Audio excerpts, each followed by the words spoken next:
Hey everyone. It's just so much stuff that's going on in this world, and especially with our youth generation. Um, it was a couple of days ago, it could have been last week, and I've just been thinking about what my friend posted on Facebook, and he was saying about how how the youth generation, they haven't experienced love. They haven't experienced where someone hugged them and loved them, because you have to think about it. This young generation, this youth generation rather, they don't have an identity. Because you could be in the store somewhere and you can hear where a mother is saying to their child, you're just like your no good daddy. You're a bastard just like your daddy. Go on, get away from me. I don't just get away. And when you doing that to your child, you are actually harming that child. Because this is why the youth generation have no fear. This is why the youth generation just don't give a care about anything, because their parent or parents aren't giving a care about them. So why should I give a care about myself?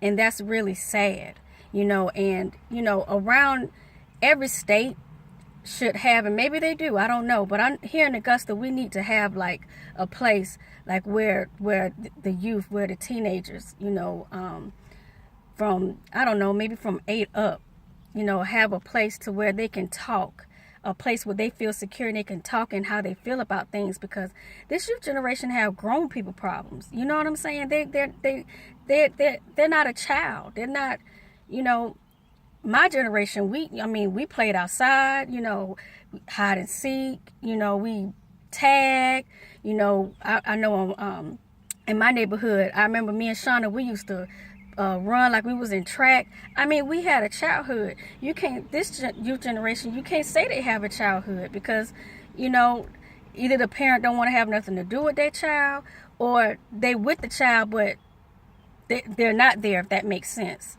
And what this youth generation do, they need love, they need direction, they need guidance. And my prayer is that, men and women rise up to be mentors to these kids, because that's what they need. They need to have that, to know that someone cares about them. I'll never forget when I saw Mr. Bennett from Morgan Road. He had retired, but then he went back to teaching, and I remember telling him, I said, I bet when we was in school, when you taught us, it's probably different. And he was like, it's way different, because they come in with problems. They sleep in school because they can't sleep at home, or it's just problems at the house. We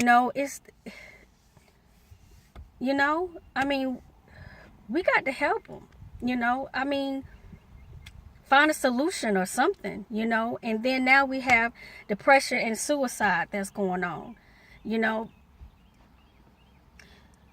If you have been, depression can go all the way back to like your childhood. You could have been touched when you was a child, molested or raped by an uncle or an auntie or a family friend. And when you tell somebody, they just, well, they got issues anyway. We'll just sweep this under the rug. Not knowing that you are harming that child, because you got 40, 30, 50-year-olds still going back to when they were 5, 6, or 10 years old when that happened to them. And they have not released that. And so that's why you have people turn to drugs. That's why you have people turn to sex, because that they have a high sex drive because of that. You see what I'm saying? And listen, if you've been raped, if you've been molested, and it happened, like say when you was young and whatnot, let me be the first to tell you that it was not your fault. It was not your fault. And you probably holding on to that guilt. It is not your fault. Let that go. When I mean by let that go, talk to somebody.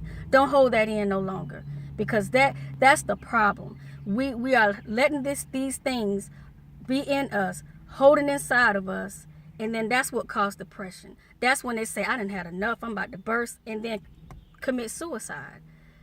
We got to talk about these things, people. We got to stop sweeping that under the rug. I know that used to be big mamas, used to say that, and grandmamas, and, maybe even our moms.